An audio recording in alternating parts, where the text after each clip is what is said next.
दोस्तों, क्या आप जानते हैं कि यदि भगवान शिव जी गणेश जी को हाथी का कटा सर लगा सकते थे तो गणेश जी का कटा हुआ सर ही क्यों नहीं लगाया? ये प्रश्न हर किसी के मन में आता है।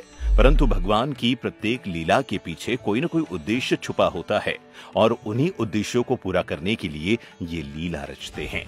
धर्मशास्त्रों के अनुसार भगवान शंकर के त्रिशूल से कटने के कारण वो सिर मोक्ष प्राप्त करने का अधिकारी हो गया था और इसीलिए उसे वापस नहीं लगाया जा सकता था।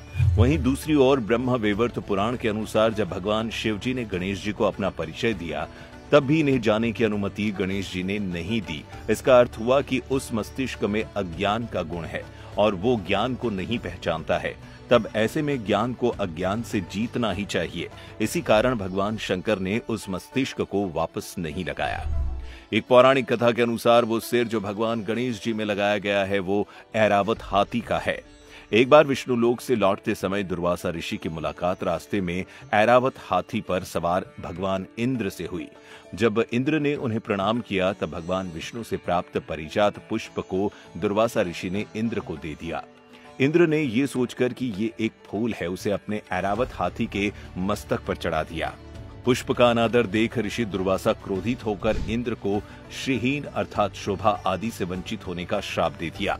इसके साथ ही ये भी कहा कि भगवान विष्णु के पारिजात पुष्प जिस हाथी के मस्तक पर चढ़ा है वो मस्तक सदा के लिए पूजनीय हो जाएगा। अपने सिर पर पारिजात पुष्प का तेज देख ऐरावत हाथी इंद्र को छोड़कर चला गया। वैसे भी इंद्र को श्रीहीन होने का श्राप मिल चुका था। समय बीतने और प्रायश्चित पूरा होने पर इंद्र को अपना राज्य वापस मिल गया। ऋषि दुर्वासा के कथानुसार अब ऐरावत के स्वर्ग जाने की बारी थी और हमेशा के लिए पूजनीय होना था।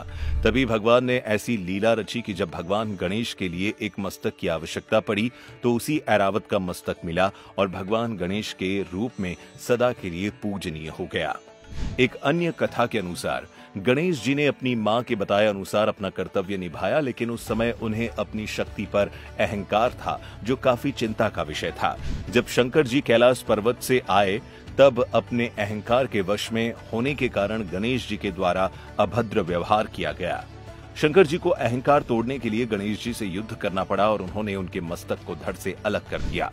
उन्होंने ये बताया कि शक्ति के शरीर से जन्मा बालक तो बहुत बलशाली है किंतु उसके अहंकार को नष्ट करना अति आवश्यक है क्योंकि अहंकार सर्वनाश का जनक होता है। माता पार्वती एक पूर्ण स्त्री थी, उनमें स्त्रियों के सभी गुण और अवगुण थे। इस कारण शंकर जी को पुनर्जीवित करने का निर्णय लेना पड़ा। शंकर जी ने गणेश जी को पुनर्जीवित करने के लिए हाथी का मस्तक मांगा। उन्होंने ऐसा इसलिए किया क्योंकि हाथी का शरीर तो बड़ा होता है लेकिन उसे अपने शरीर पर कभी भी अहंकार नहीं होता है। उसकी आंखें छोटी होने के बावजूद उसे सृष्टि हमेशा अपनी दृष्टि में बड़ी दिखाई देती है, जो उसके अहंकारहीन होने का सबसे बड़ा सबूत है। लेकिन अब सवाल ये था कि गणेश जी एक बच्चे हैं और उन्हें एक बच्चे का मस्तक ही लगाया जा सकता है। इसीलिए उन्होंने अपने गणों को उत्तर दिशा में जाने का आदेश दिया और बोले, एक ऐसे हाथी के बच्चे के मस्तक को लाना जिसकी मां उसकी तरफ पीठ करके लेटी हो। इससे हाथी की मां को भी अपनी गलती का एहसास होगा, जो आज भी एक मिसाल है कि मां अपने बच्चे को गले से लगाकर सोती है, उसकी ओर पीठ करके कभी नहीं सोती है क्योंकि वो जानती है कि उसके पीठ पीछे उसके बच्चे की रक्षा कौन करेगा। जब गणेश जी को हाथी का मस्तक लगाया गया तो वे जीवित हो गए और उनका अहंकार क्षीण हो गया। माता पार्वती के अनुरोध पर सदा देवताओं ने भी उन्हें आशीर्वाद दिया कि उन्हें हमेशा अभिमान नहीं करना चाहिए। हमेशा ये सोचकर रहे कि उनके पास जितनी शक्तियां हैं वे सभी देवताओं के कारण ही हैं। अब सवाल, हम लोग फिर से उस सवाल पर आए हैं कि भगवान शिव ने गणेश का सिर वापस क्यों नहीं लगाया? यदि शंकर जी फिर से गणेश जी के शरीर पर उनका खुद का ही मस्तक लगाते तो अहंकार का नाश कैसे होता? हर उस अहंकारी को उसकी सजा मिलती है जो अपने अहंकार में दूसरों को कमजोर समझता है। माता पार्वती ने गणेश को जन्म दिया लेकिन उन्हें ये नहीं बता सकी कि जीवन में दूसरों के साथ अपने अहंकार के बजाय उचित तरीके से व्यवहार करना चाहिए। माता पार्वती को इस बात का भी आभास हो गया कि पुत्र को जन्म देने के बाद उसकी उपेक्षा नहीं की जानी चाहिए, बल्कि उन्हें सही और गलत का फर्क समझाना चाहिए और जब तक वो समझदार न हो जाए तब तक उन्हें खुद से अलग नहीं करना चाहिए।